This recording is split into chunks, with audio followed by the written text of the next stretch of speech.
connection. Okay, yeah, we are live. Yeah. Cool. We've been live for about a minute now. All right. Get right into this. My name is G. My name's Javonne. And this is Console Babble. This is a show where we bring the latest news to you live. Or it may not be live by the time you're watching this. I think every episode has been live, but nobody's ever tuned in.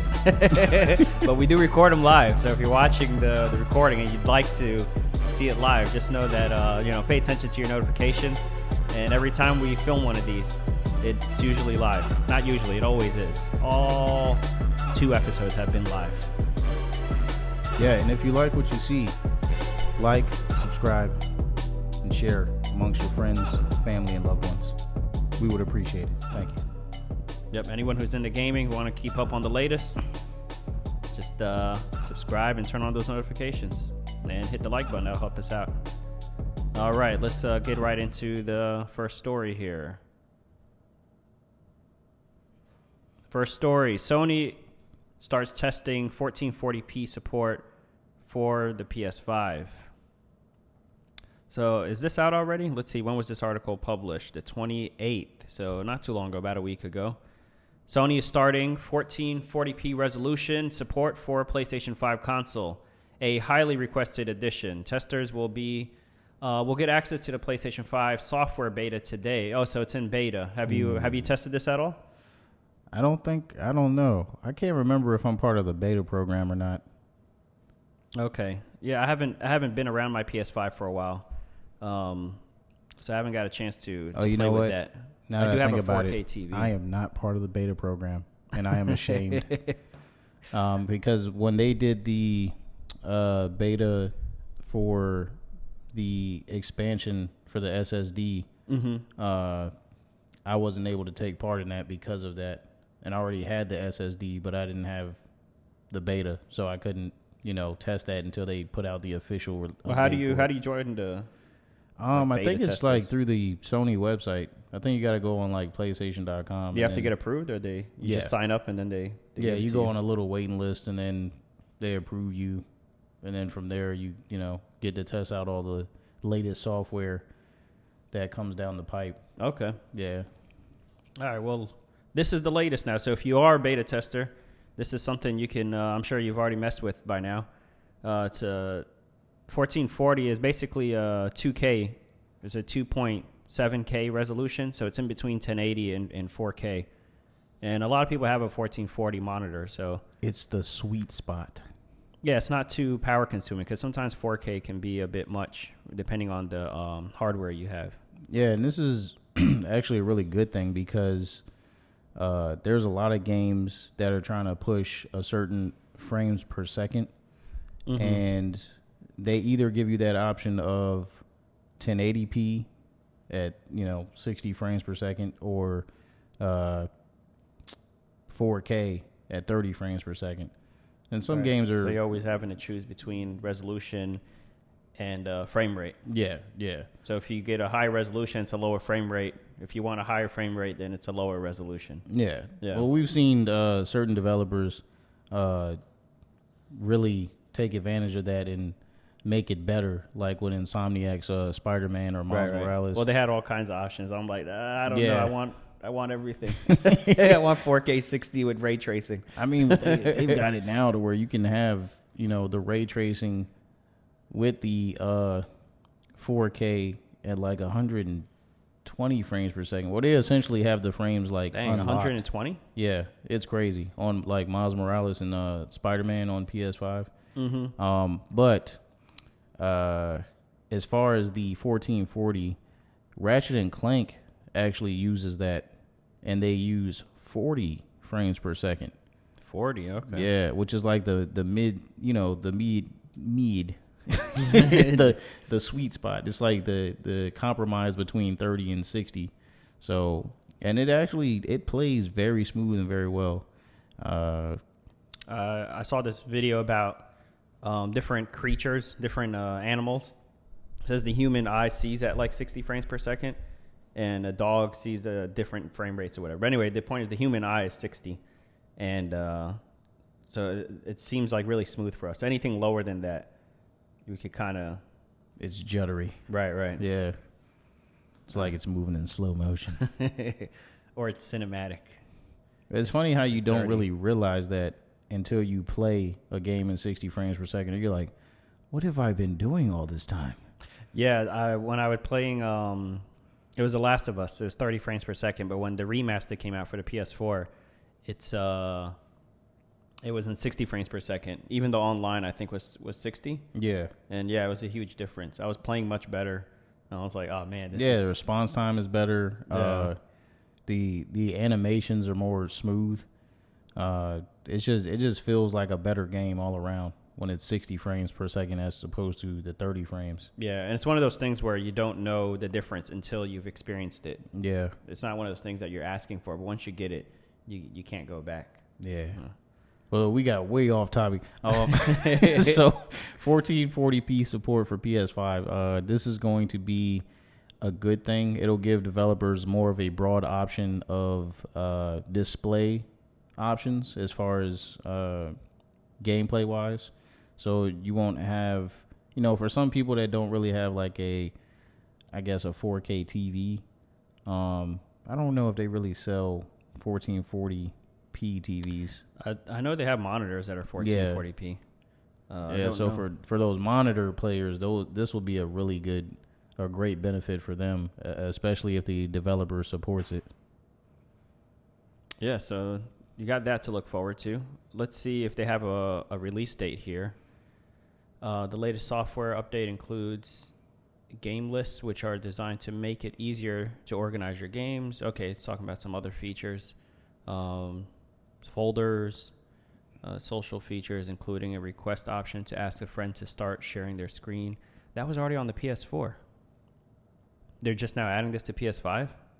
Yeah, well, you know how they always start with the console. They talk about these features that are going to be on the system, but a lot of the stuff is not really there right off the jump. So they'll start adding features later on and making the software more robust and more user-friendly.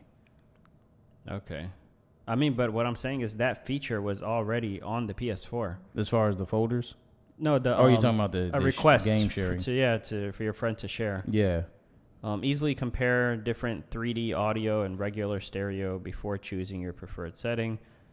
Okay. Well, there's a few things coming to this next update. I think the biggest thing, of course, is the 1440. So you guys look out for that. It doesn't mention a release date of when it comes out of beta, but I assume the next software update. Sony is testing the new PS5 software and beta testers today. It would likely roll out to all in the coming months. Okay, coming months. It doesn't have a date. I would assume it would be within like 90 days. Yeah. It seemed like that's how long it took from the SSD beta to go to like a full update to where you were able to finally, anybody that wasn't a beta tester was finally able to use the expandable memory storage.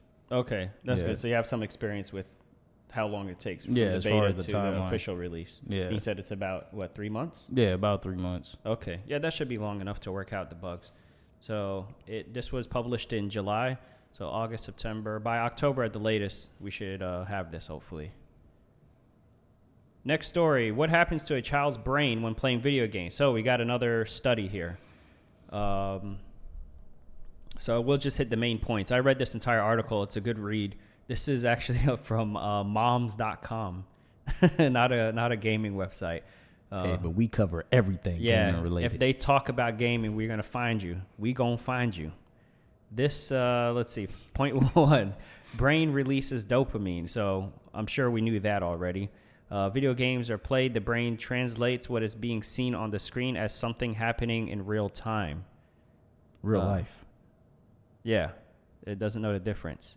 Video games can increase brain IQ. It can increase IQ.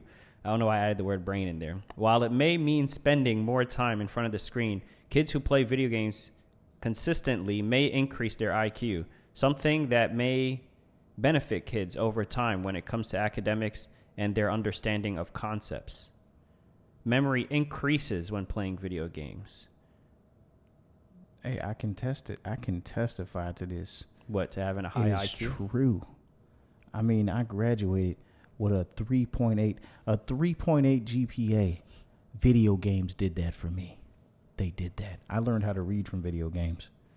You mentioned that in the last one. I did. And I'm elaborate. keep on Go ahead, mentioning elaborate that. So, back when, in our day, when video games there was no voice actors, okay? I know we're old, whatever. No, Nintendo still does that today. That's true. So they get an idea of what it was like. Nintendo does it by choice, but back then it was Especially more of like a lack of technology. With Pokemon. Because Pokemon still doesn't have voice. Well, no, that's not true. They do have voice actors in some of their Legend games of Zelda. That's like a really big game. Yeah. It came out very recently, and there's still Nope. very minimal voice acting. I was going to say Breath of the Wild has it now. Yeah, but still, most of the time, it's a lot of reading. Still just Link doesn't talk. So how did you learn how to read via video games? Man, A Link to the Past. Oh, that's It was a Zelda game on the Super NES or Mm-hmm. Super Nintendo. And that whole game, I was so captivated by the game that I felt like I wanted to know what was going on with the story. I didn't want to just, run through the world map and poof, poof, and smack everybody and, get my hearts or whatever. So I really would I would ask Mom for help for certain words. And, okay. Of course, I was going to school at the time, so you were learning how to read in school. Mm-hmm. But you went and practiced it. Yeah, while other kids were reading books, I was reading the text on the game. Mm-hmm. So that's probably way more reading hours. Yeah, because you actually spent time on the game. If they were reading, it was like an assignment, so they would read it and then put it away and be done with it.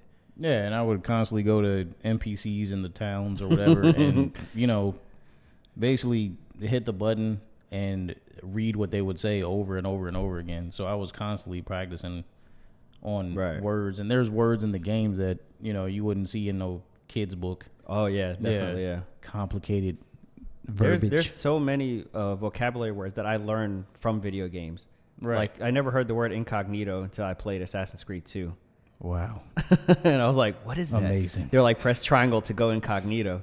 I'm like, what does that do? Oh, I'm sure most people learned it from web browsers. Yeah, probably. But I learned it from video games.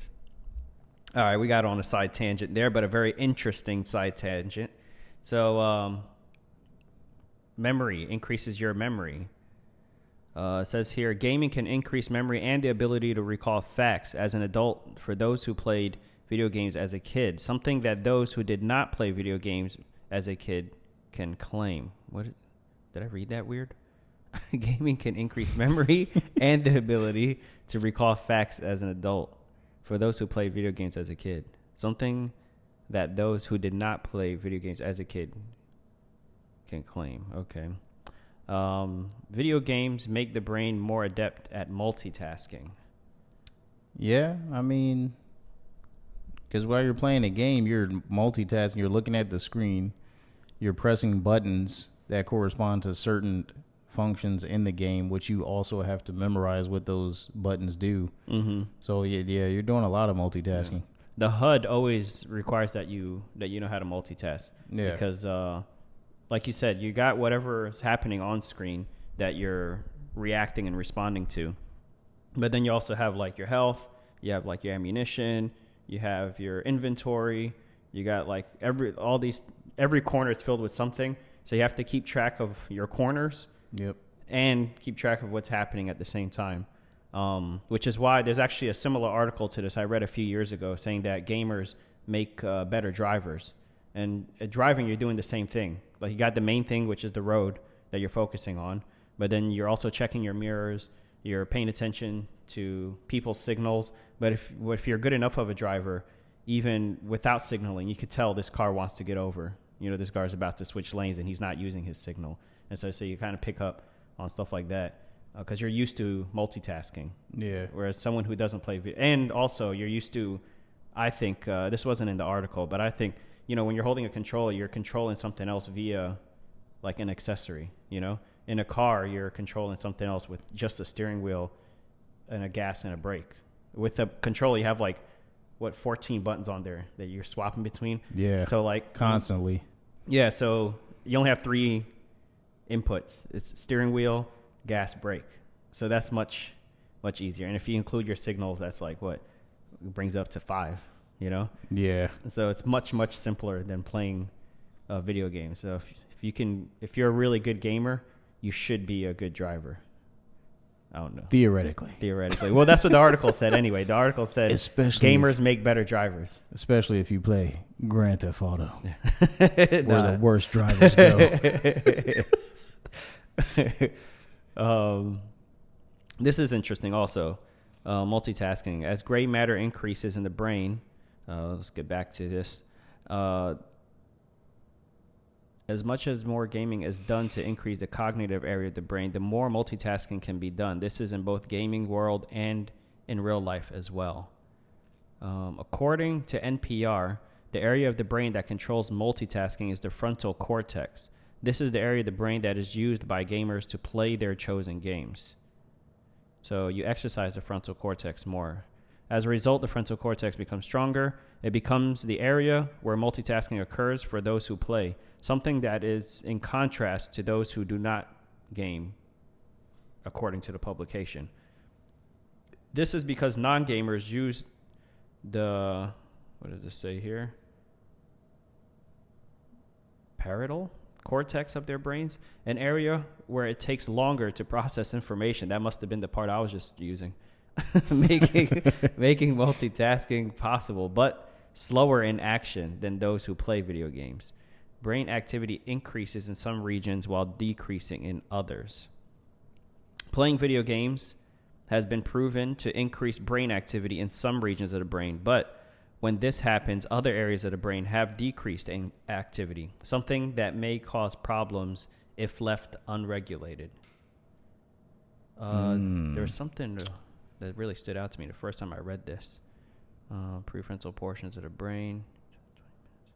According to brainfacts.org, when kids play violent video games, the activity in the prefrontal portions of the brain increases in just 10 to 20 minutes of playing. This is the area that controls everything from arousal, anxiety, emotional reaction, according to the publication. So, yeah, this is if you want more details, go through and read the entire article. But these are just kind of the bullet points. On moms.com. Moms.com. Shout out to moms. Shout out to the moms out there. This was written by Jessica Tucker. Published 1 day ago. Okay, so this is very recent. We breaking news right here. Breaking. Hey, and them games be helping, man. They don't just help with, increasing that brain activity. Keep them kids quiet.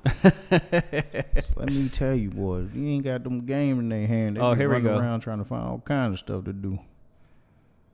Increase their daily gaming to more than average. They will see a 2.5 IQ point increase over the course of just a few years. That's a long time. So I don't know if that's significant, but it's something. Sound like a bachelor's degree. Somebody tell me if 2 IQ points is a significant difference. If you got, I don't know, 200 IQ point and I got 202.5, how much smarter am I than you? I don't know. Yeah, I don't know how big of a difference that makes. Because I don't think it's what you got. I think it's how you use it. You know what I'm saying? Wait. Oh, this is the part. Adults who played video games as a child had better working memory. As such, they could better recall events and manipulate information for both long-term and short-term memory.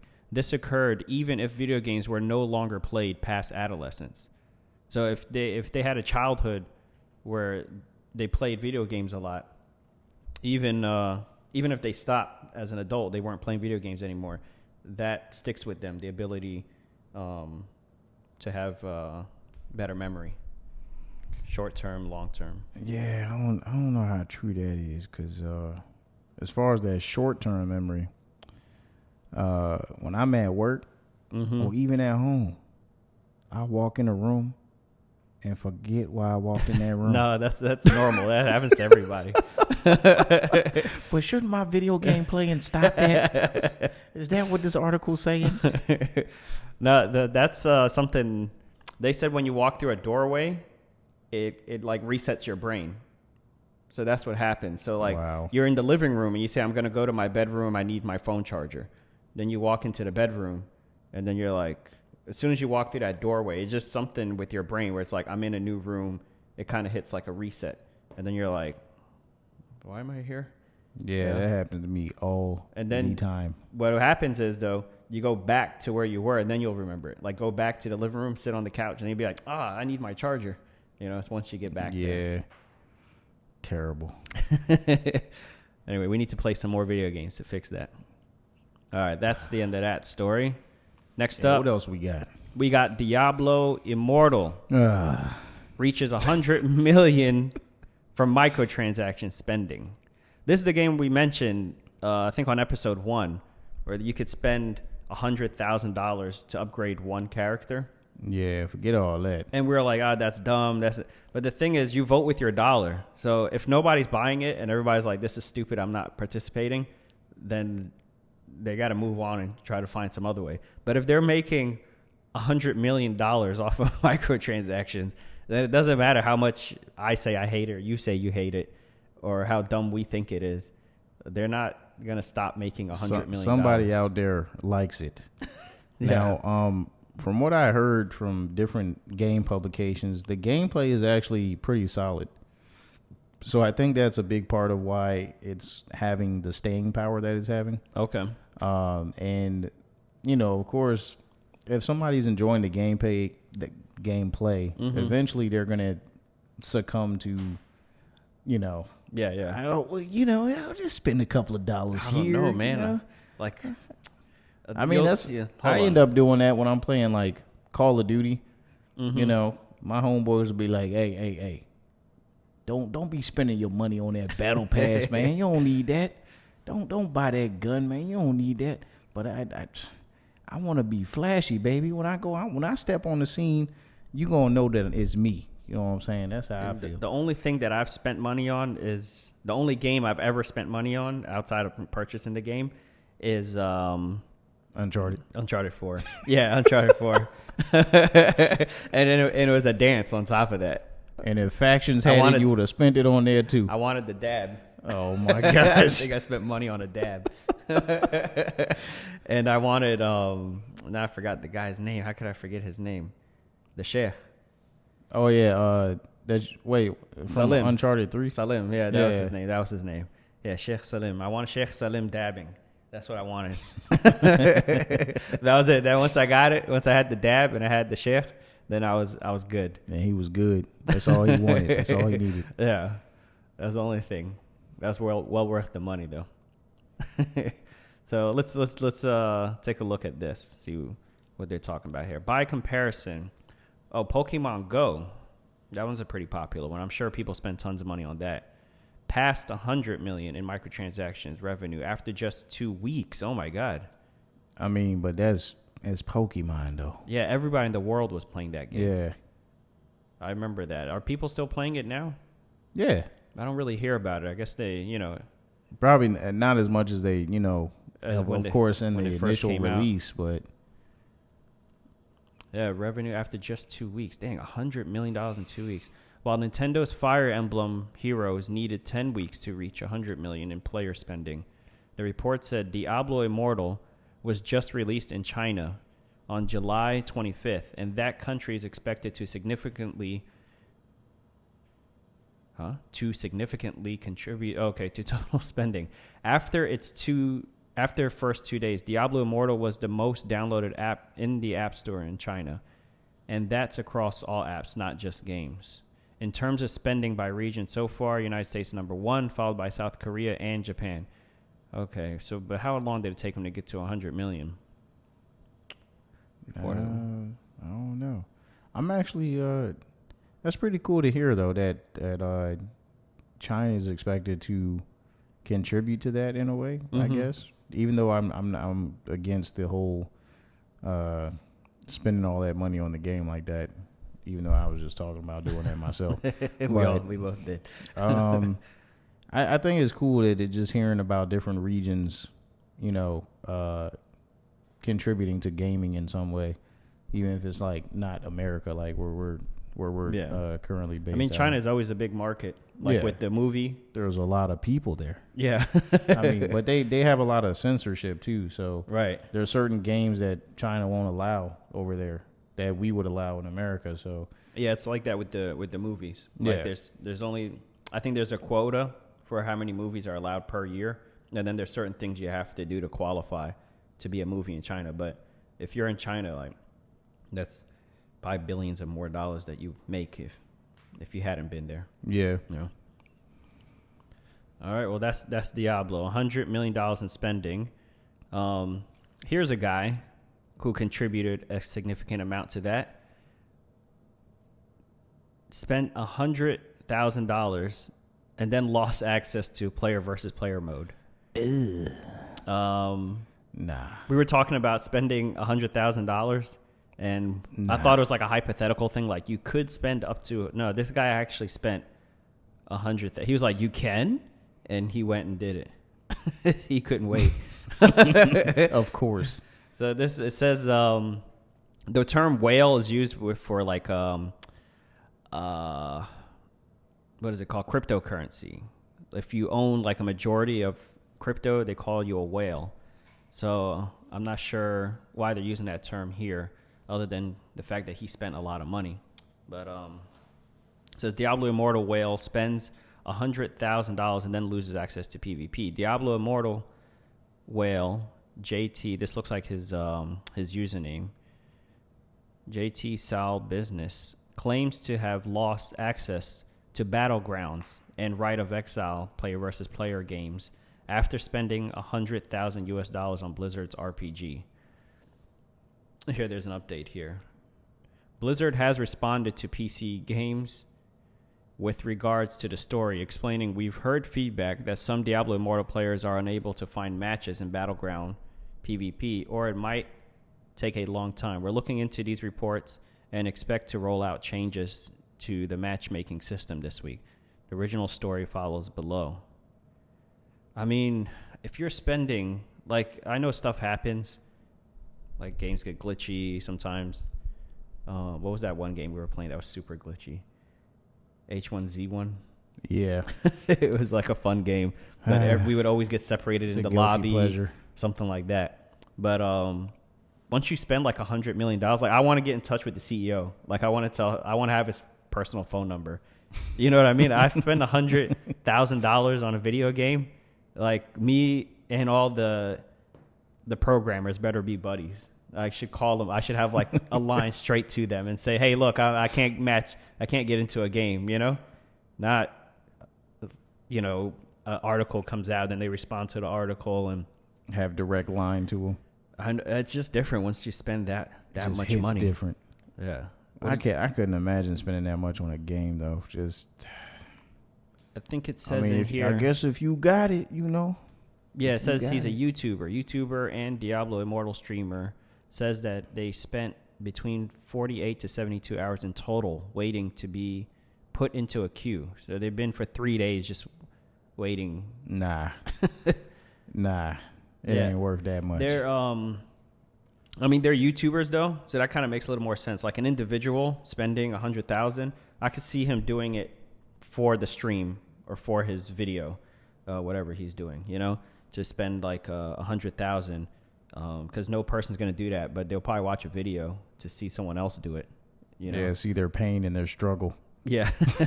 We love pain. So that makes a little bit more sense to me that a YouTuber would do it, because YouTubers, do a lot of things for content. So then it's more of like a business move than just one guy spending money stupidly, Yeah. But anyway. Shout out to you, Jay, whatever your name is. Jay Tis All Business. Jay Tis All Business. Is there any other Oh, way to say it? JT is all business. JT is all business. Yeah, he J Tissa la business. You obviously are all business, spending $100,000 on a game. On one game. Well, good luck to you. Get some counseling, bro. Hope you get back in there. I hope you're able to find a match. All right, next story. Sony says it's ramping up PS5 production for the holiday. So, oh boy, I got a PS5. Of course, I got one. You got a PS5, but we know it's extremely difficult. When I went to go get one, I actually waited a year because I'm like, I don't want to deal with the nonsense of the rush and everything. So I was like, I'm gonna wait a year. Once all the hype dies down, then I'll just walk into a store and buy one. And that wasn't the case. A year later, I'm like, this is ridiculous. I still can't walk into any store. So I ended up just looking up like how to buy one. It's a long process. You got to like follow all these guys on Twitter, like watching live streams that send out an alert whenever inventory is available, and they're keeping track of like every website. I had to create accounts with like Target, Best Buy, like every possible retailer. I had an account and my credit card already set up. So if they release, I could just go hit checkout right away. And it's already in my cart. Anyway, it's a long process, you know. It's probably, if you decide to get one, it took me about a week to go through that whole process and finally get one. So hopefully with this announcement here, they're going to make it a lot easier, and you won't have to go through all that. You could just walk into a Best Buy or a Walmart or something and just buy one. What do you have anything to say about that, your buying experience? Yeah, I mean, mine was different. So I tried to get one through GameStop. That didn't work out. So through my company, or the company that I work for, they have a purchase program called Purchasing Power. It's kind of like Rent-A-Center or Aaron's, but online only. Okay. And basically, they had sent me an email letting me know that they were going to be stocking PS5s, which I already knew that they would be doing that. They've been stocking other consoles over the years, like the PlayStation 4, Nintendo, and Xbox and all that.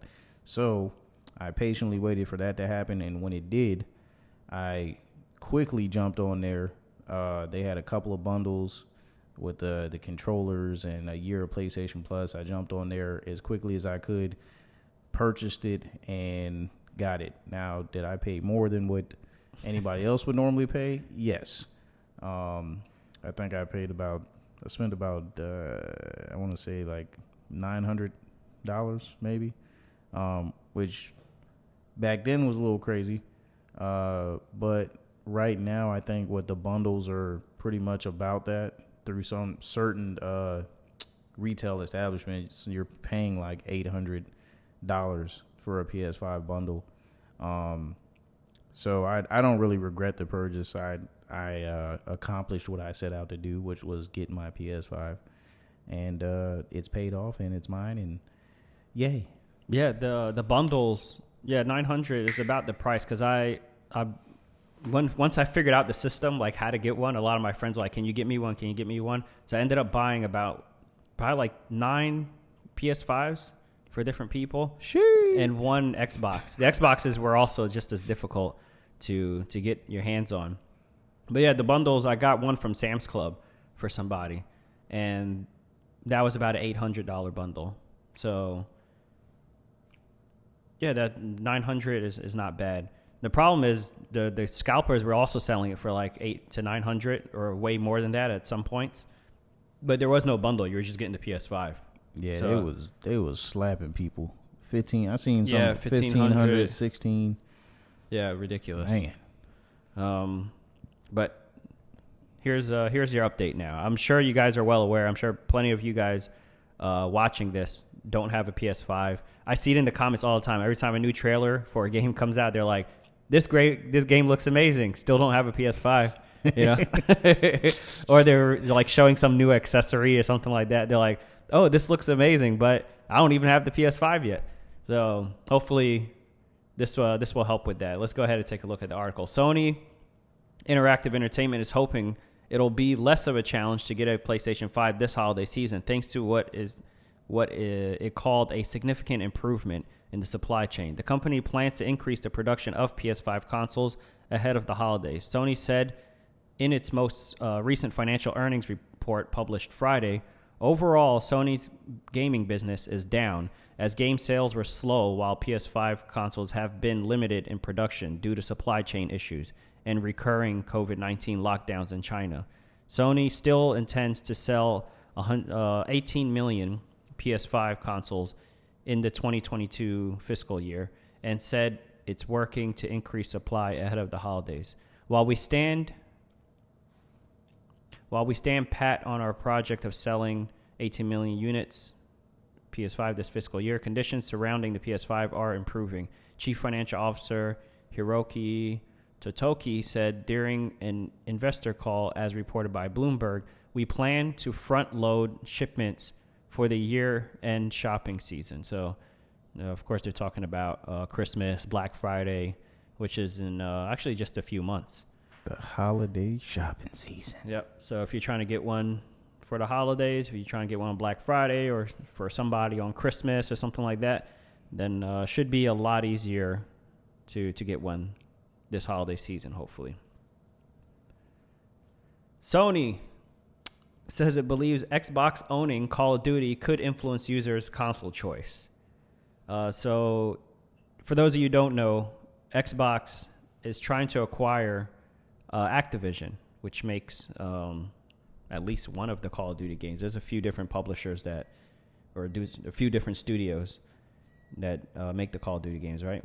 There's Activision. Yes, but they're all under Activision. Oh, they're all under Activision. Yeah. Okay, so if they buy Activision, they buy Call of Duty. Yeah. Man, if they get that as an exclusive, then that's obviously a huge one. I never even thought of like Call of Duty being a console exclusive, you know? Yeah, but I don't know. I don't think that Microsoft. Well, maybe they probably wouldn't do it right out the gate, but I mean, Uncle Phil has been saying, he's all about gamers being able to enjoy games as much as possible through any means possible. Of course, mostly through the Xbox brand, but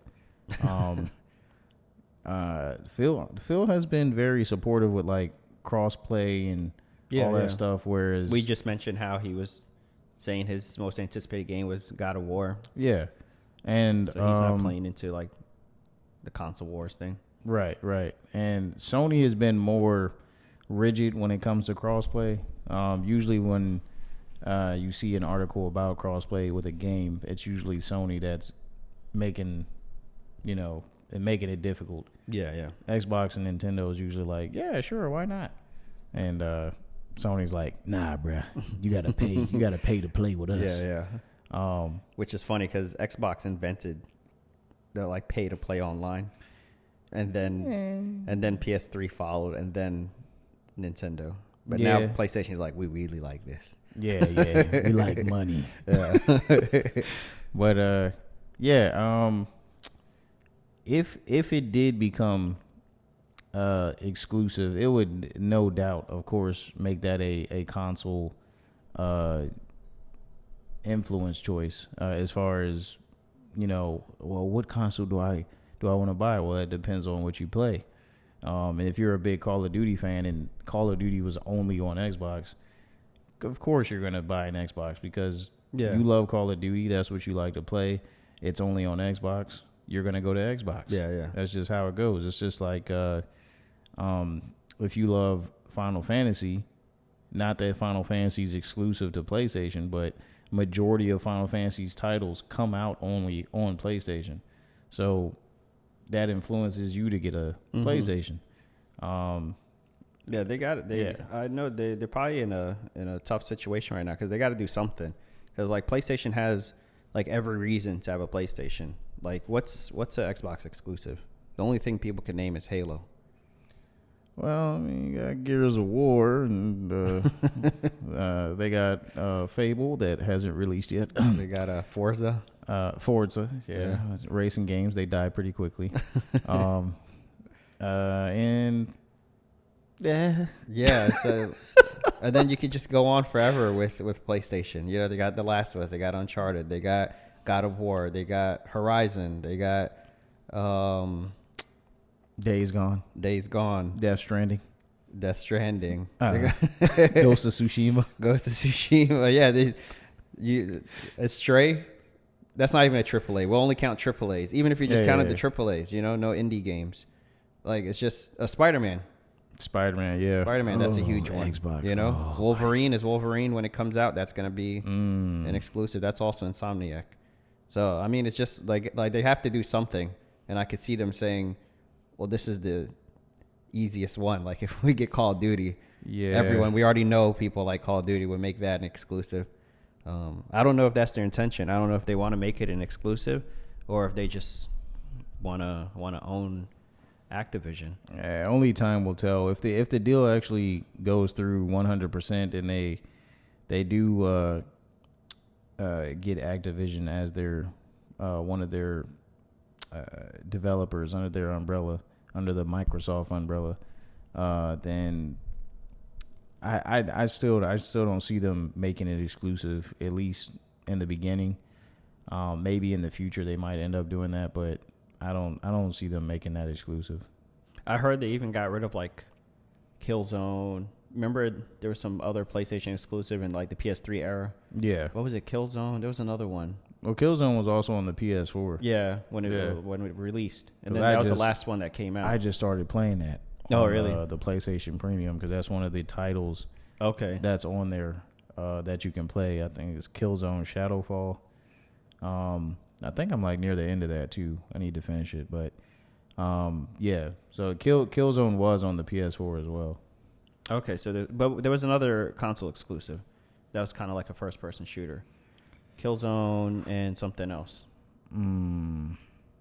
I forgot. Anyway, they said they got rid of them because they were just like, Resistance. Maybe it was Resistance. Yeah. But they were like, nothing competes with Call of Duty. They're just a juggernaut, so we're just gonna, get rid of these titles. I think the only thing that comes close to competing with Call of Duty is Battlefield. There's always like the Battlefield versus Call of Duty. I mean, but yeah, we all know. Not recently, but poor 2042. But yeah, they've even gotten rid of some of their exclusives for a third-party game, Yeah. So that shows like how much Sony, believes Call of Duty, how much influence they believe Call of Duty has. Call of Duty is so popular that it influences users' choice of console, and its community of loyal users is entrenched enough that even if a competitor had the budget to develop a similar product, it would not be able to rival it. This is from Sony. Sony went on to explain how the huge resources Activision puts behind Call of Duty are the core reason why it believes that FPS series is unlikely to be rivaled by a competitor. Each annual Call of Duty release takes about 3 to 5 years to develop, as Activision releases one Call of Duty game per year. This equates to an annual investment of hundreds of millions of dollars, it explained. Approximately 1,200 people work on each version, and another 1,500 are involved in publishing and distribution. Thus, Call of Duty alone has more developers than most game companies employ across its entire development portfolio, including AAA studios. So and this is true because Call of Duty is like developed by multiple studios. Sometimes it's one Call of Duty will be developed by Infinity Ward. Mm-hmm. Another one will be developed by Sledgehammer Games. Mm-hmm. And so when one has a Call of Duty coming out, the other studio is already working on it. Yeah, because they said it takes them 3 to 5 years. Yeah. Which is how long it used to take between like Naughty Dog games. Yeah. But there was only one studio. Yep. So they're able to have yearly releases and at the same time take 3 to 5 years to develop a game. Yeah. By just alternating back and forth. Because of they kind of had it on a good schedule between those studios to where it never seemed like it took 3 to 5 years for those games to come out. Yeah. Because they were always, once one came out, then it was like shortly after that where you got an announcement like a few months later that another one was coming out. And it was like, man, how are they doing this? But you do that when you did because that's their cash cow. That's Activision's cash cow. And people are still playing it. They're still buying it. Yeah. Which is hard to do because eventually you think that the games are, because I hear people complaining, oh, this is not as good as the last one. This is not as good as they used to be, stuff. But look what they say here. Even in weaker years like 2021, Call of Duty still managed to outperform most other games by a considerable margin. Call of Duty Vanguard 2021, for example, was widely regarded as weaker than previous year's title, but was still one of the best-selling games of 2021. So even like the worst-selling Call of Duty game is the best-selling game of the year. Of the year, yeah. Which, I mean, in other words, even in a bad year, players remain loyal to the brand and continue to buy the game. This is the way I look at it. They could say, you know, the sales were weaker and blah, blah, blah. But if you think about it, it's kind of like when you go see a Marvel movie. Marvel has all of its fans for those films. Mm-hmm. We don't know if that movie's going to be good or not, but we know that Marvel's behind it, so we go see it anyway. Yeah. Because we're excited about something new in the MCU. Right. So we go see the movie, and it could be trash, but we already paid for the ticket. Right. So those ticket sales are, you know, high.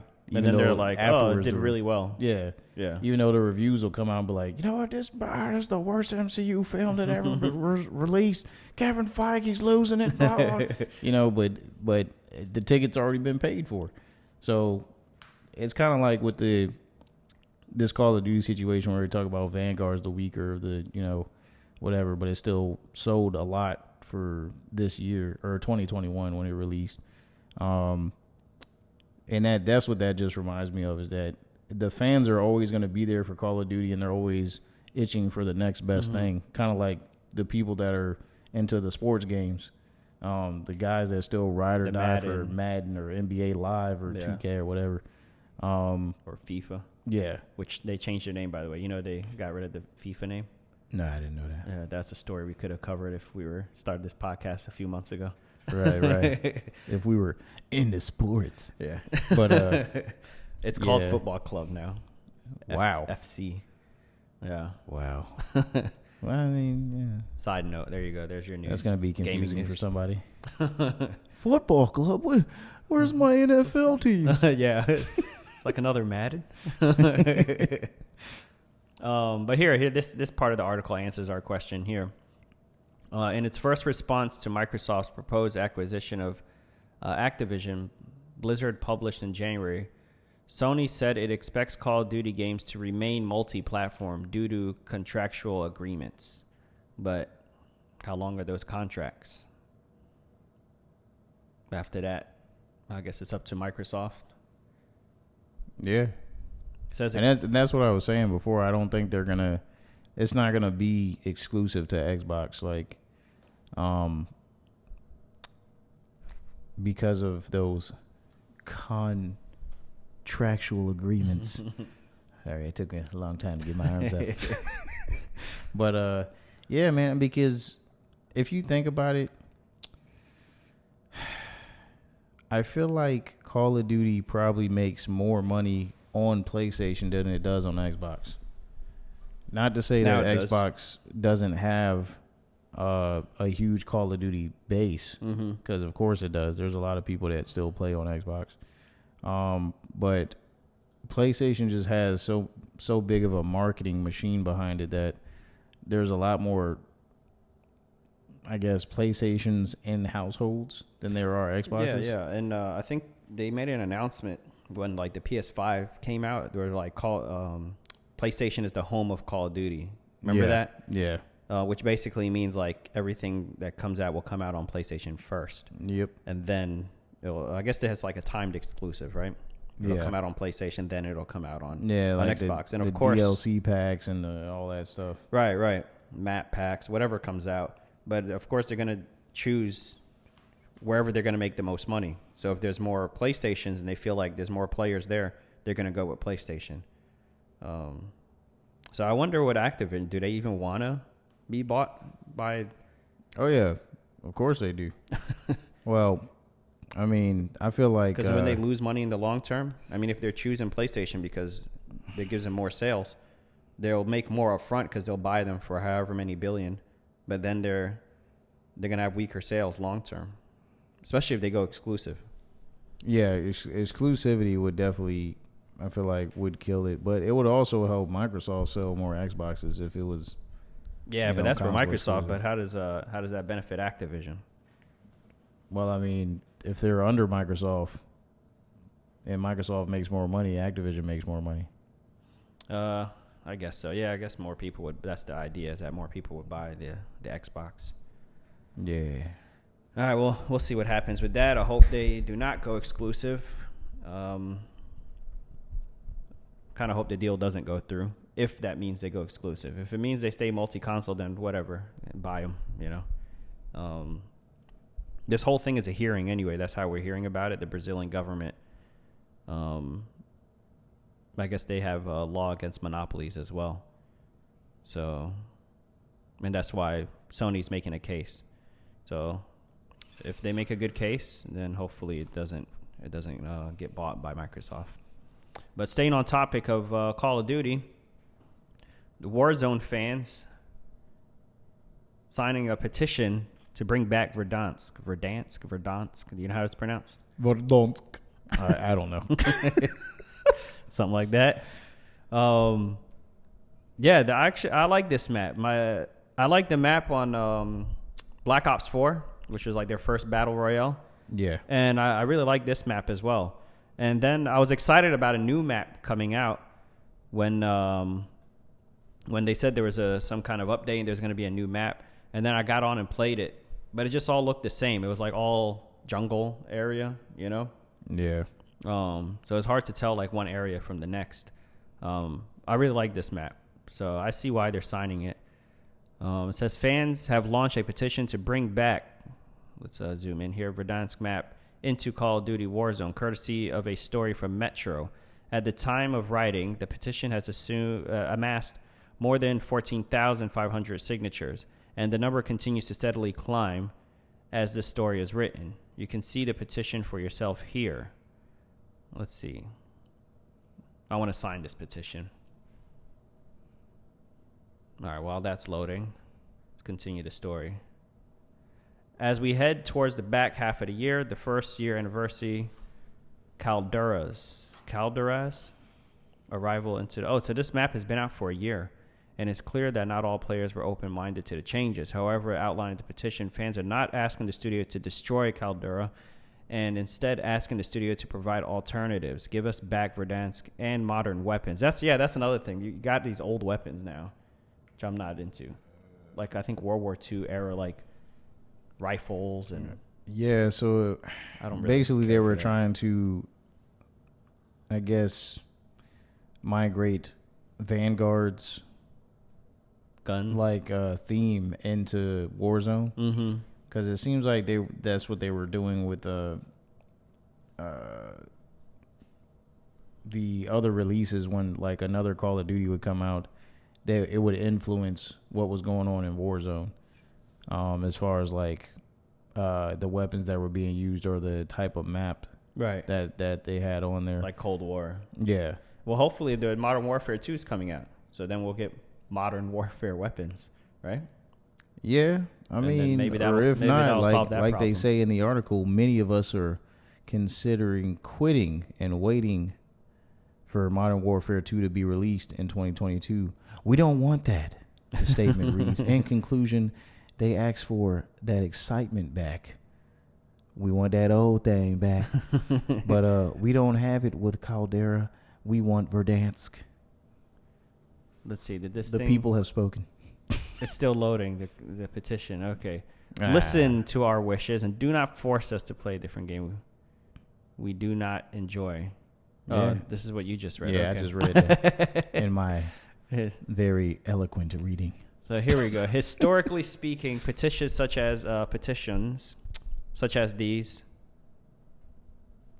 fail to make much of an impact with game developers, including a petition from fans urging Sony to uncancel plans for Days Gone 2. At the time of writing the petition has amassed 174,000, so significantly more than this, signatures. However, there are no plans for a sequel to Days Gone, which suggests that developers more often than not will simply ignore the petitions. They don't care about it. Yeah. Yeah, whatever. It's not making me any money. I don't care about. They got a petition and a protest to release a Lupe Fiasco album, though. Hey, that's different though. What's going on with this thing? How come it's not open? Because whatever record labels can't do, the hackers can. Shout out to Lupe. Well, I guess that's that. I would leave a link to the petition so you could sign it, but link doesn't seem to be working. All right, we'll try that. I'll leave a link anyway. If it works, it works. The link will be down below in the description box. The description. All right, our next story, Stadia. I don't know if you guys heard about Stadia shutting down, but we got good news. Boo. It is not.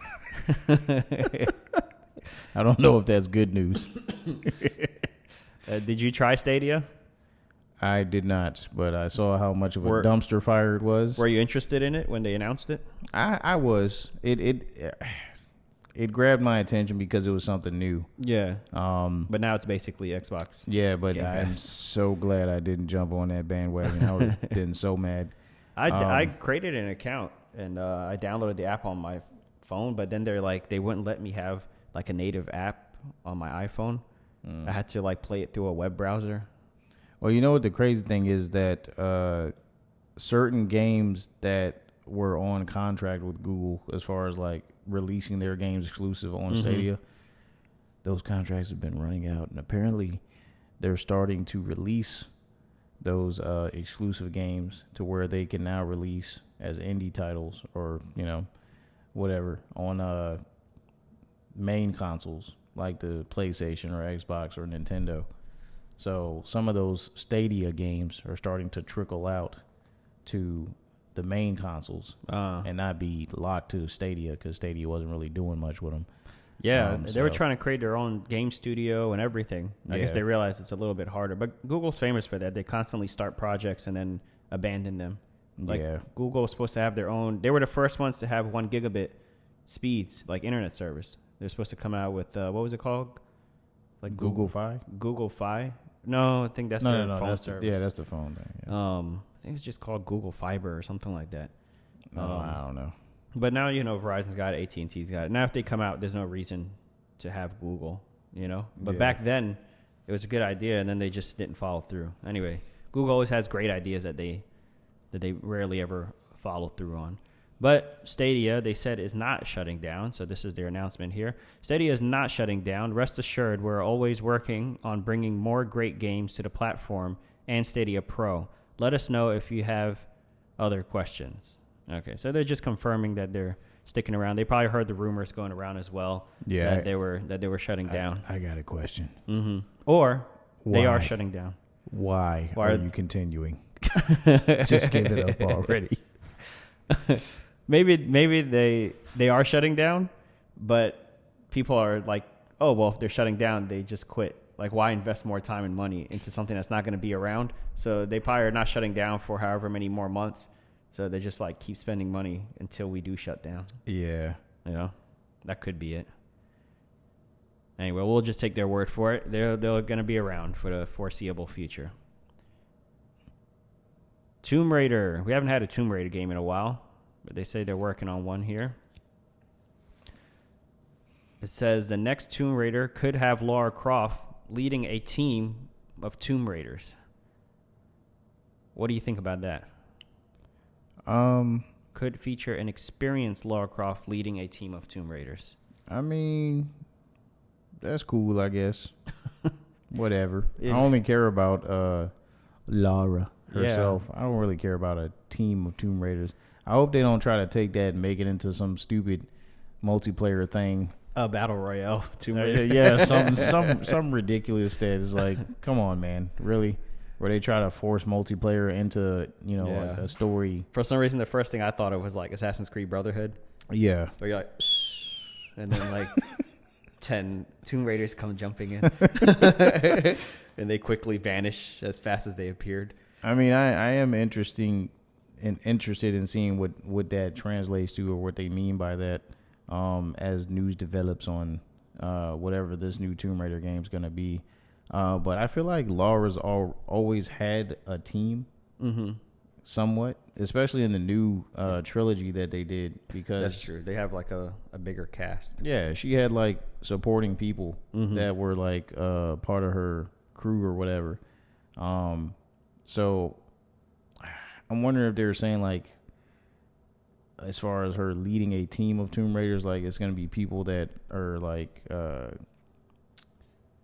AI controlled helpers. I imagine it's going to be something like Uncharted, where you have Nathan Drake, but then Sully's with him, and then sometimes Chloe's with him, and Elena. Yeah, that's what I mean. Like AI, like a cast of characters. Yeah, like buddies that come along with you and help you solve certain puzzles. Yeah, and stuff like that. Then I wouldn't mind that, but yeah, that's fine. I don't know, as long as it's not like some wonky multiplayer thing that they try. Or if it was a co-op, that would be cool.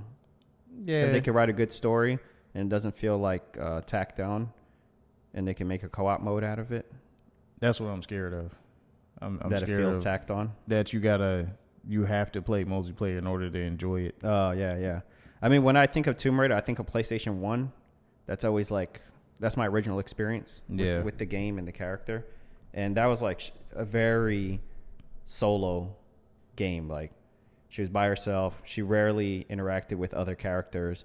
It was always like other animals whenever you interacted with something. There was like a bear, there's an alligator, a T-Rex, whatever. And then tigers and stuff. Whenever you did see another human, it was like, oh, look, another person, you know. It was very rare that you saw like another human in the game, you know. It was like very I feel like that's part of the experience. It's like she's in these caves, she's alone, she has to survive on her own, you know. I think even the kind of the reboot that came out on the PS3, she was alone a lot of the game, trying to get back to her crew. Like once the ship crashed, she was alone a lot of the game. Yeah. So, yeah, I think a big part of Tomb Raider is her being by herself. So, I don't know. They got to do it right. They got to, like, the story has got to be the reason that they're doing this and not any other thing. Like, if the story is really good and it needs a cast, but if it's, like, some gameplay mechanic that they think is, like, going to, you know, make more money or something like that, then I think they're going to do it wrong. What does it say here? Lara Croft is now at the top of her game. The alleged script reads, "Gone are the days of the young, inexperienced woman dealing with matters of legacy and familia reckoning." Laura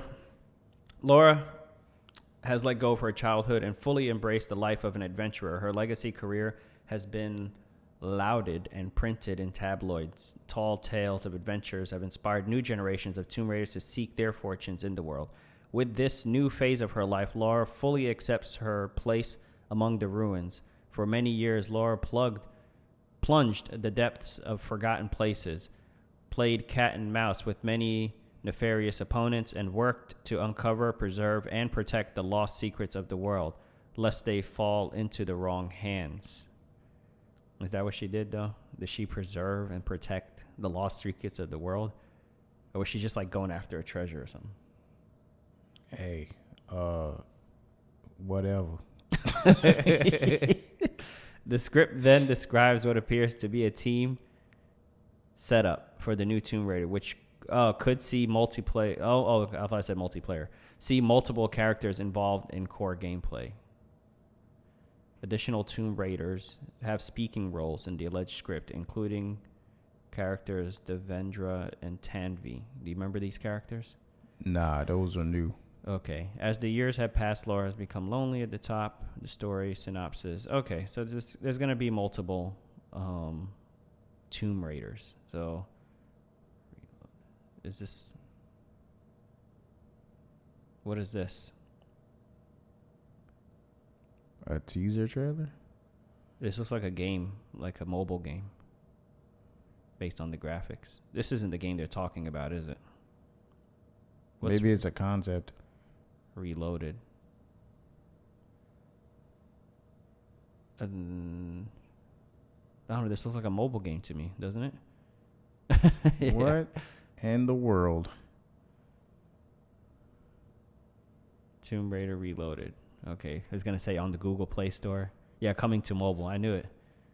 Yeah, it definitely looked like a mobile game. All right, so that's not the game they're talking about here. This game's gonna look more like this. All right. Yeah. Well, let me know if you guys are interested in something like that. Would you guys play a co-op Tomb Raider or a multiplayer Tomb Raider, or you guys want them to just stick to their roots and keep it a solo game? It's just a solo, please. Please, for the love of Allah, please. All right, speaking of single-player games, EA boss says that single-player games are really, really important, despite live service games dominating. Oh, yeah? Which EA boss is that? Because I think he's lying. Andrew Wilson. Oh, I don't know who that is. Stated the importance of single-player games despite multiplayer games dominating the game's company output. So not just the industry, but their, like EA's pockets themselves are mostly making money from multiplayer games. During the company's first quarter earnings call yesterday, Wilson was asked how single-player games fit into its portfolio. He described them as really, really important, although Chief Financial Officer Chris Suh also followed up, noting that live service games account for over 70% of total businesses. Well, yeah, the multiplayer, of course, is going to make more money because there's microtransactions. You can continue to spend money, continue to come out with updates. A single player, you just play it once and you're done, you know? Yeah. That being said, you know, I still enjoy the single player. Like, that's when I think of gaming, I always think of my fondest experiences are playing through story modes, playing through single player experiences. And there are like a lot of good memories with multiplayer games and, you know, some of the stuff that you go through with your friends and stuff like that. But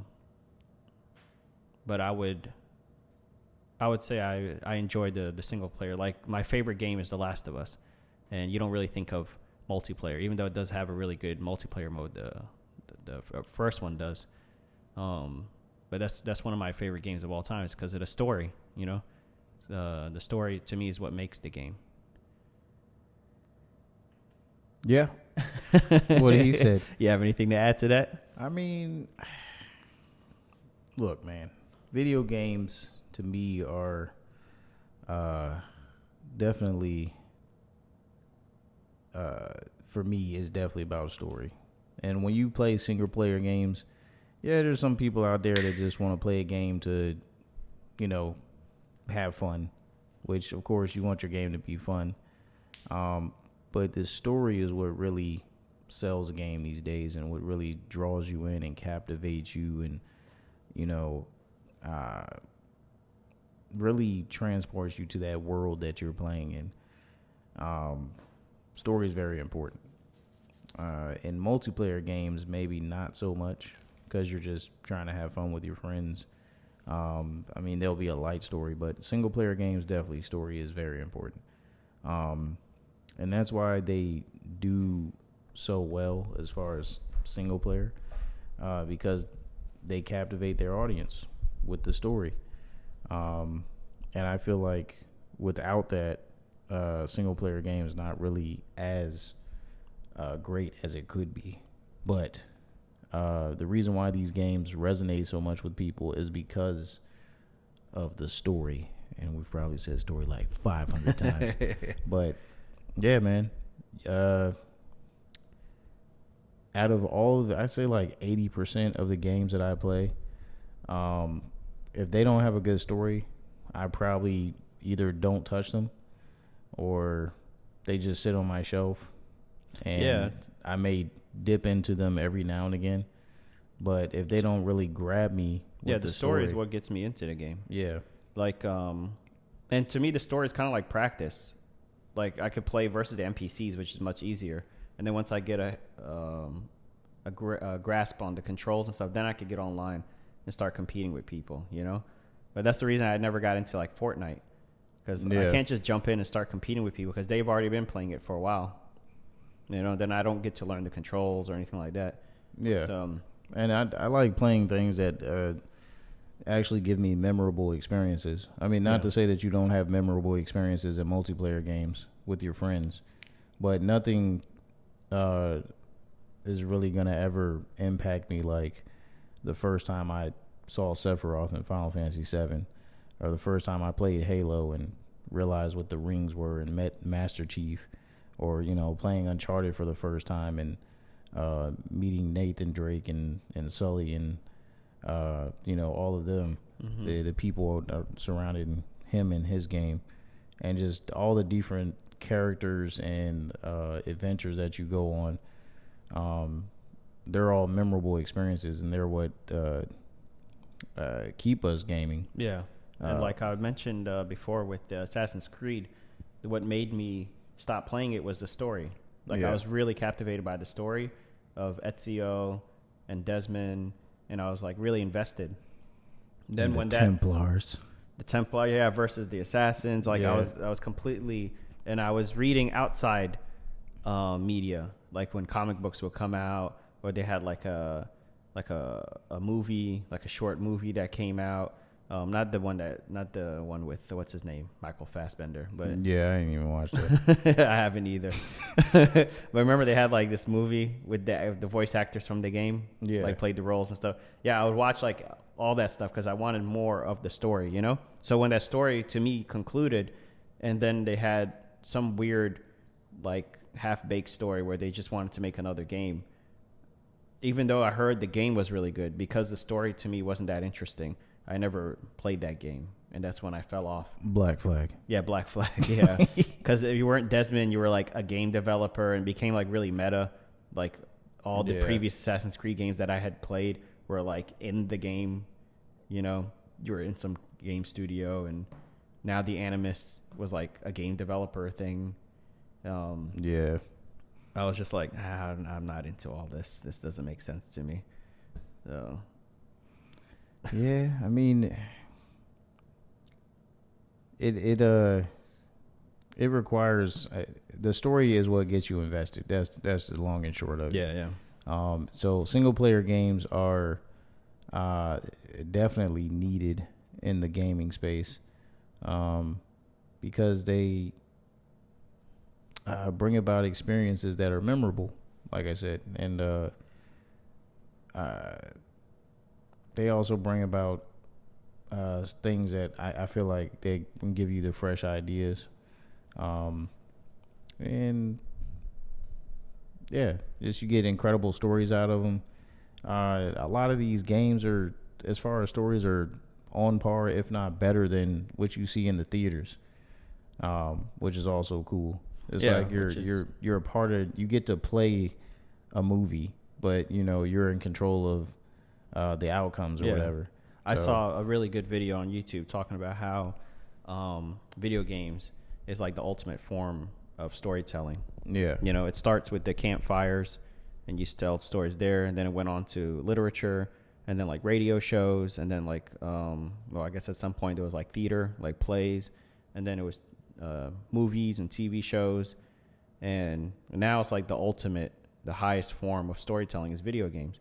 Because you have all those things combined. You have like good writing, you have good acting, you have music, you have art, you have, and then it's interactive. You know, you can play with it. Yeah. So cinematography, animation, all kinds of crazy stuff. It's like every other art form combined into one. You know. Yeah. Production. Can't forget about the music. Oh, the soundtracks. Yeah. Man. Yeah, it's just it is the highest form of storytelling. So to move away from that, to take like the best vehicle for storytelling and then just use it for multiplayer only, and like move away from that, that wouldn't be good. But yeah, and, EA. And if you look at the top sellers exclusives we just named, all those are top selling games are known for their stories. Yep. You know, Spider-Man doesn't have a multiplayer. There's Horizon. I don't think Horizon has a multiplayer. Nope. God of War doesn't have multiplayer. Like, these are all. So obviously, as much money as these multiplayer games make, there's still an audience for story games. It's not like some niche thing, you know, that only a small group of people appreciate. These are blockbusters. These are, you know, making a lot of money. So it's a pretty lengthy article. We won't get into the whole thing, but in conclusion, Andrew Wilson, we agree with you. Story is very, very important, or really, really important, as he says. All right, we covered this topic in a previous video, and it's about the loot boxes being banned. So I guess they were banned, but a new study finds that Belgium's loot box ban is not being enforced. The report says that 82% of the highest grossing iPhone games generated revenue through randomized monetization. In 2018, the Belgian Gaming Commission recommended criminal prosecution over illegal loot boxes, but loot box researcher Leon Zhao found that many companies outright, where was I looked down for a minute. Ignored the ban. And measures to comply with the law were easily circumvented. The study noted among the 100 highest grossing Belgian iPhone games during May 2021, 82% had loot box features.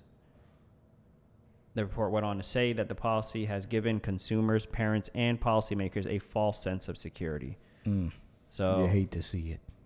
So I guess it's still, they banned it, but without enforcing it, it doesn't mean anything. So it's been banned. And like they said, that creates a false sense of security. And now they're like, okay, good. It's gone. But the game companies, I mean, you saw the last number. Diablo's making $100 million. Yeah. And the Pokemon funny thing Go about, made that, what did they say, in 2 days or something? Yeah. The funny thing about Activision is that on the bottom of this article, it clearly says that Activision just decided, oh, we're going to ban it. Guess what? We're just not going to release the game in your country. Then we don't have to worry about it. Yeah, that is an option too. It's like, oh, what a way to get around it. It just won't be in Belgium, since Belgium has banned loot boxes, have halted the service of titles. Others have responded by no longer selling or removing loot boxes within their titles, such as EA, Valve, and Rocket League developer Psyonix. Diablo Immortal won't be released. Diablo Immortal is like the poster child for loot boxes, right now. Yeah, microtransactions. It used to be EA, but now Diablo's taken some of the heat off of EA, and now it's Diablo. Won't be released in the country. They're like, yeah, that's fine. We're making $100 million off of these guys in the U.S. and China or whatever. We can afford to not be in Belgium. Anyway, that's the latest on that. It's been banned, but they're going to continue to do it anyway. Or in the case of Diablo, they just won't release in those countries. So the only way to really change it would be if it was illegal everywhere, or if it was illegal in most places, like in their main markets. Yeah. Then they would find some other way around it. But as long as they can keep making money, then they'll just pull out of the markets where it's illegal. Especially if it's a small market like Belgium. I'm not sure how much they put towards video games, but it can't be as significant as China or Japan, or the United States of America. No. Yeah, if one of them bans it, then it's a big deal for them. All right, have we talked about Meta VR in this podcast yet? I believe we did briefly. Okay, well, here's another update from them. Well, we talked about them raising the price of the Oh, right. They're raising the Yeah. price by $100. Yep. That's already happened. By the way, it happened August 1st, not the 20th. They said it's happening next month, so we figured out somewhere around the 20th. No, they meant like next month, like on the 1st. So Man. if you didn't get one already, you're 8 days too late. That's up $100. But if you have one, or if you're still going to get one anyway, we got some potentially good news here. They want more developers to use the hand tracking. So they have a hand tracking feature, which I've only used in one game, which was the Plank experience. Almost every other game uses the controller. So Meta wants to change that, and they want to encourage more developers to use the hand tracking feature. So they came out with this software development kit, and then this preview. I haven't watched it yet, so let's go ahead and open this up. Okay, is nothing loading? It's not just the petition here.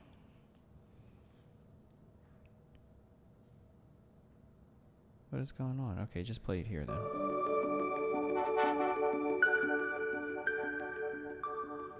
Lower this a bit. Oh, look at those nice silhouette hands. Oh, typing in numbers?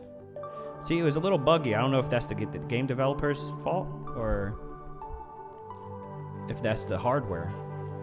But the hands were a little bit glitchy, a little jumpy. So I sometimes I would go pick up the controller. Hey, and you know what? You can experience this firsthand. I'm pretty sure that was an intentional play on words. Firsthand. I mean, that's pretty accurate if you're able to type digits like that.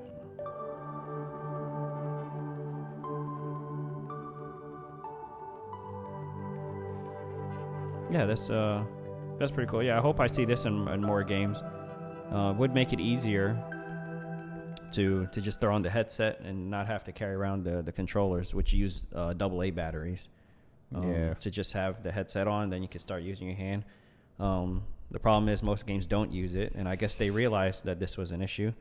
So that's why they came out with this SDK for developers to start putting this in more of their games. So hopefully we'll see a little more of that. Still not opening. All right. The Last of Us. We got some more The Last of Us news. This time it's about the TV show. So HBO's The Last of Us show set photos reveal filming of game accurate scene. So they've revealed some photos from the set. What would you say this is? Isn't this? I would say this is the last scene. I would say The closing scene of the it's game. in a grassy field. I have no idea. I think this is the part where they're headed back to Jackson, and then she says, "Promise me everything you said about the Fireflies is true." And then he says, "I swear." And then she goes, "Okay." That Looks like it looks like you could be right about that. I could see that. Here's the tweet that shows the side by side of the video game. Oh, of course, it's not opening links for whatever reason. So, okay, we'll just have to zoom in on here. So, what do you think about this? Wearing the same clothes. Yeah, I think that's pretty cool that they got the same kind of outfits going on. I mean, I don't know why he ain't got the full beard though. Dang, man, could have that little beard paint or something. But I can't be picky. It looks like it's gonna be good though. I'm not gonna judge too much on the characters. I'm just gonna see how the show turns out. Yeah, that's I'm what excited I'm waiting for it.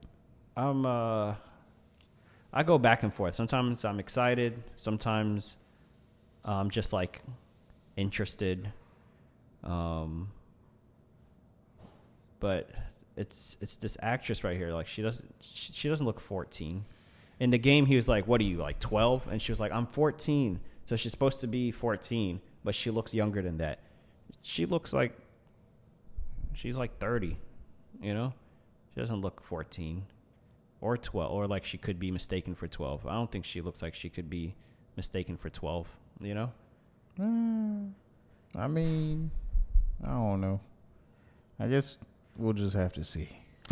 Yeah, she better like play the part so well that I forget she doesn't look like a kid at all.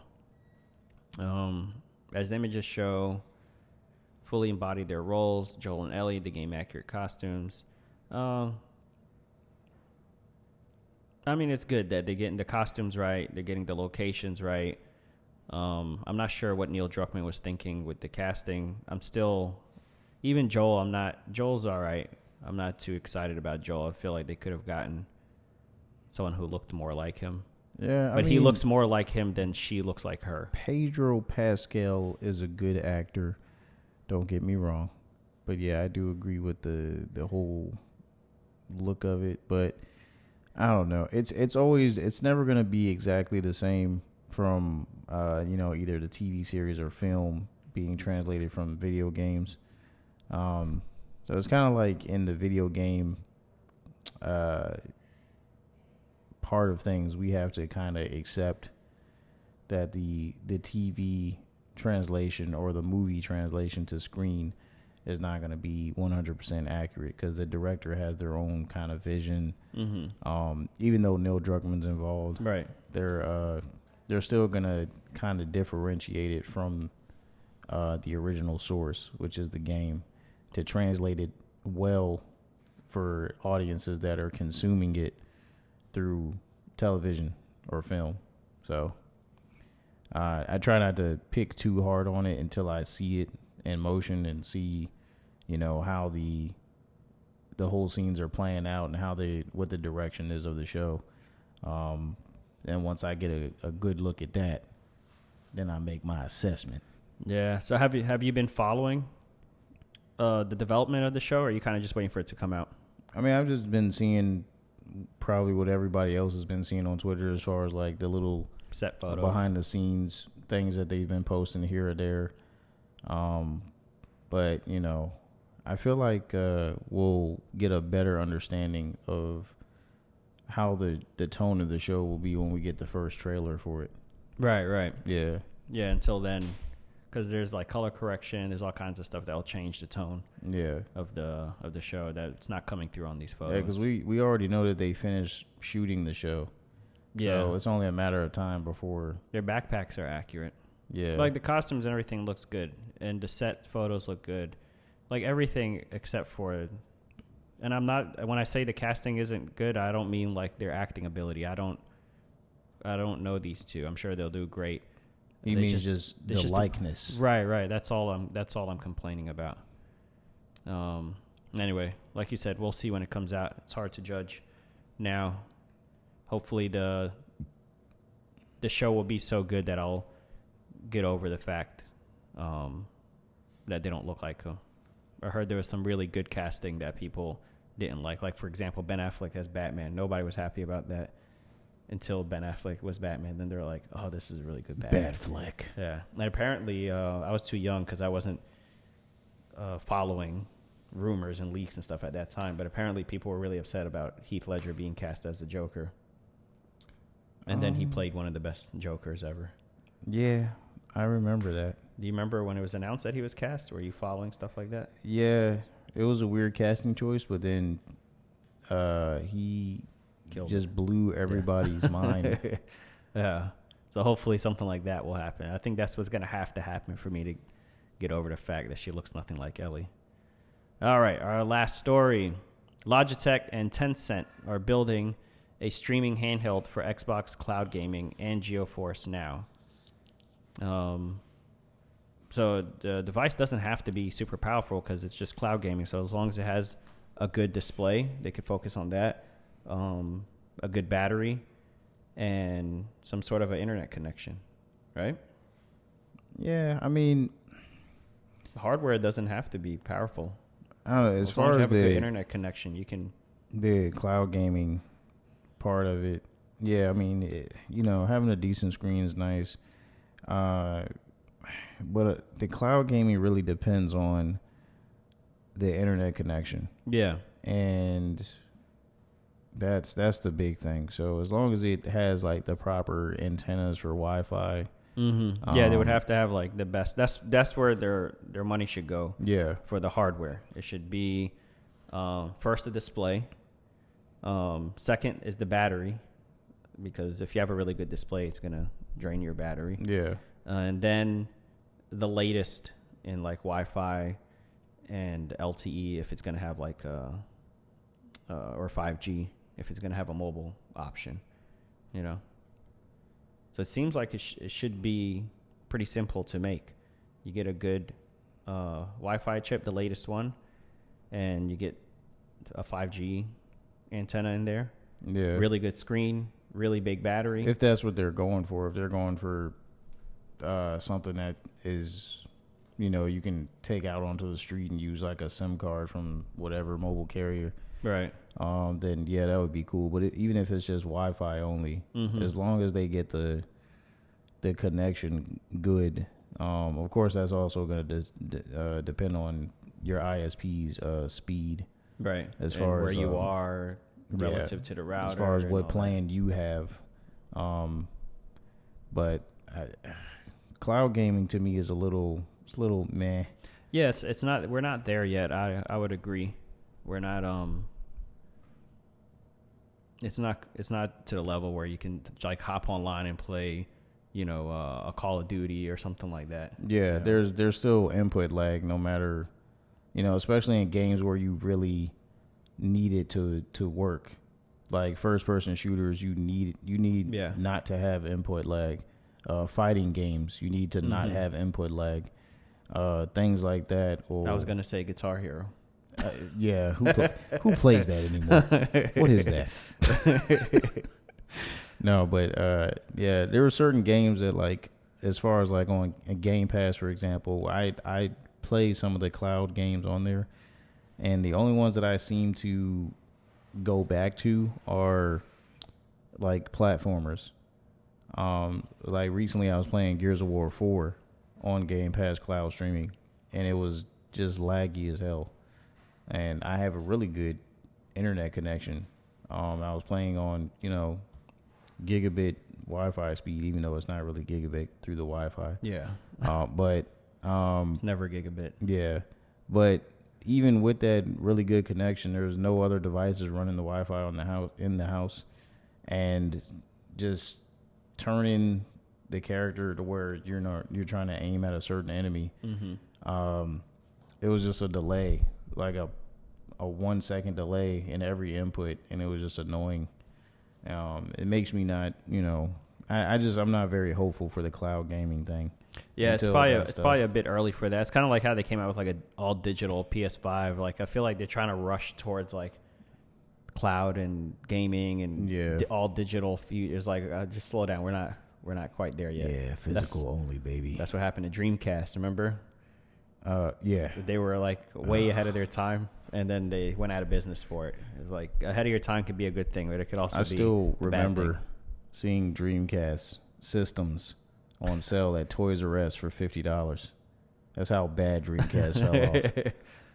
Yeah, no games. You could play online on the Dreamcast, and nobody knew what online was. Yeah. It's like Until Microsoft bought all their devices and turned it into the first Xbox. oh, is that what they were recycled? Is that I what feel happened? like it was. I feel like they took Sega's blueprints and like made it into their own. Because to me, the first Xbox controller kind of looks like the Dreamcast controller a little bit. Yeah, the Dreamcast controller was weird. It had like some attachment you could Yeah. plug in at the bottom. I remember one of my cousins had a Dreamcast. Gigantic card slot in the top of the controller. Yeah. What was that for again? I don't even know. It wasn't around long enough for us to remember. But here's some more details about this Logitech streaming device. Teaming up with major games investment firm Tencent Games, which I believe is a Chinese company, Tencent. Yeah. You heard about them? Yeah, they hold a lot of game studios.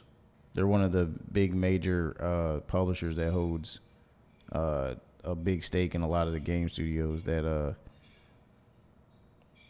are out there. Okay. Yeah. I heard they were trying to be like one of the biggest shareholders in what was it? was like Activision or Ubisoft or something like that. I forgot. The article kept coming up. I almost added it to this show. That was definitely Ubisoft. It was Ubisoft. Says they're raising their they want to raise their stake in Ubisoft, like as far as they want to be the largest shareholder. Yeah. Anyway, the device is expected to support NVIDIA, GeForce Now, and Xbox Cloud Gaming, which should take a dab hand at playing PC games on the go, as well as being handy for Game Pass subscribers. Logitech G and Tencent are working with NVIDIA and Xbox to make this happen. The device will support multiple cloud gaming services, so not just Xbox, possibly Stadia. I mean, Stadia is already on everything. Boo. But you could add Stadia to the list here. And both companies are working with Xbox Cloud Gaming and NVIDIA GeForce Now teams, so gamers can play AAA games when they are away from their consoles or PC, a blog post says. Though very little has been released yet in regards to the actual device or its specifications. So, yeah, this is very early in development. Also, side note, this website really wants me to buy a Razer Blade 14. Look at this. Razer Blade. Scroll down a little. Razer Blade. But I'd have to say, though, as far as that Blade. whole cloud gaming device, they're talking about, so you can play Game Pass on the go and whatnot. That's all well and good, but the Steam Deck is destroying everything right now as far as handheld is concerned. Well, that's probably the plan. The idea is to be a competitor for Stream Deck. They probably see them, they're having success, and they say, okay, well, we'll come out with some sort of, even though I wouldn't call it a competitor because the Stream Deck actually has hardware. Steam Deck. Yeah. What did I say? Stream Deck. Oh, that's this thing right here that I'm holding. This is a Stream Deck. yeah, but the Steam Deck, yeah, that's actual hardware. That's like a really powerful machine. Yeah, but the Steam Deck is, it's an emulation device. You can play Xbox Game Pass on it. You can play PlayStation on it, Nintendo on it, all kinds of stuff on it. It's a freaking PC, man. And I don't know. Just the handheld market is kind of exploding in a whole bunch of different ways. Like there's so many people trying to do different handhelds now. And when I think of handheld, I just think of Nintendo Switch. They obviously they got to be dominating when it comes to handhelds. But yeah, now I mean it's like you see so many people that have Steam Decks talking about how even the Nintendo Switch now is like useless to them unless they're playing a first party exclusive. Of course, yeah. But other than that, everything that's on the Switch that's not first party, they can play on the Steam Deck. And it's better because the screen's bigger. Right. And, it's more comfortable in the hand. It's not just bigger, it's also like HD. Yeah. No. Yeah, there's that too. Oh, man. But, good luck to Logitech and Tencent, Yeah, let's see what with their little streaming handheld device. And hopefully it bears some fruit for them and not to crap on it. Because if anybody's, interested in it and you're like a Xbox Game Pass subscriber and Xbox gaming, cloud gaming is something that you partake in, this could be something for you. So, enjoy. Yeah. You know who I want to see enter the mobile gaming or the handheld gaming is PlayStation. They had the PlayStation Portable, the PSP, they had the PS Vita, and they were decent consoles, and then they just gave up. Don't get me started on that. That's a whole rant and a half. Leave that for another episode. Go ahead. This is our last bit anyway.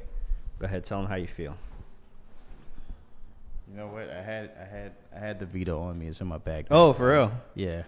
Go ahead, go get it. You came ready.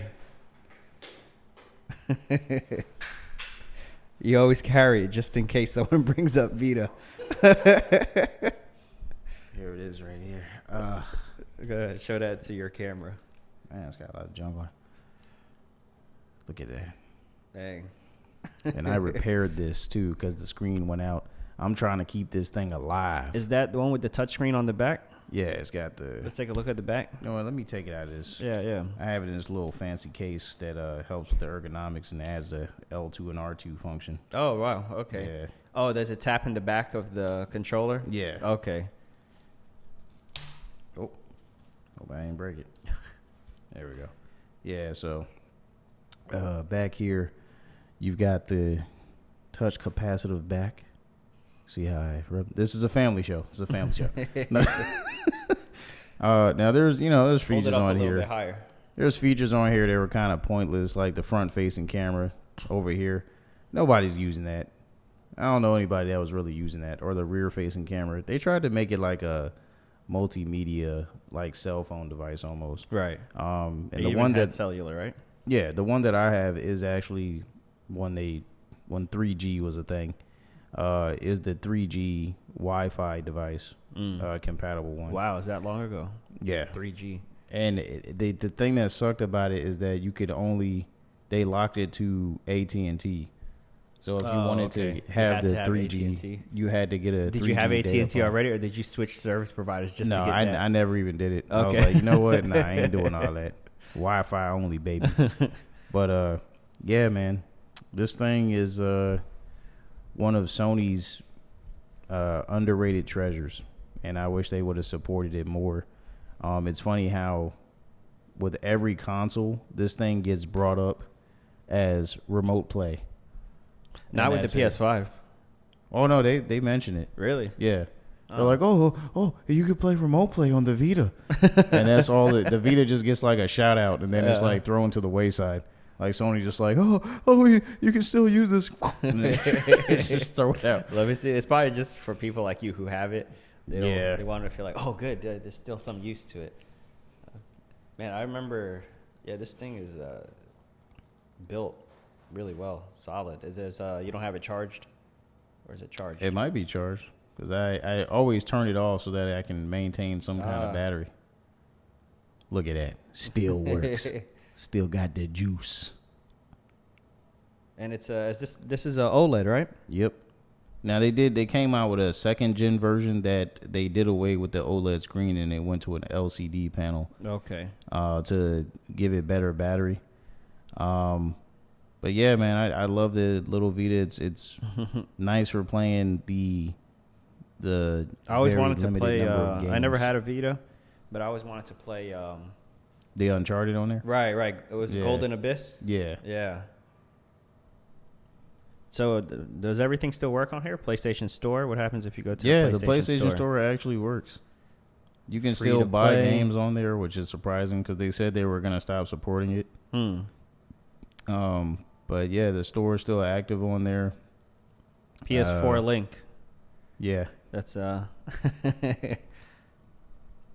Yeah, you could actually link the PS4 to it to where you could literally see the cross media bar and everything. It was basically just put the PS4's screen onto the Vita screen, and you could play the PlayStation 4 through the Vita.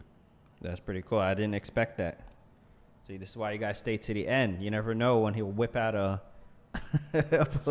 Some extinct long item. lost treasure. Yeah, it really is extinct. But all you Vita users out there, you know who you are. We're still alive. We're still kicking.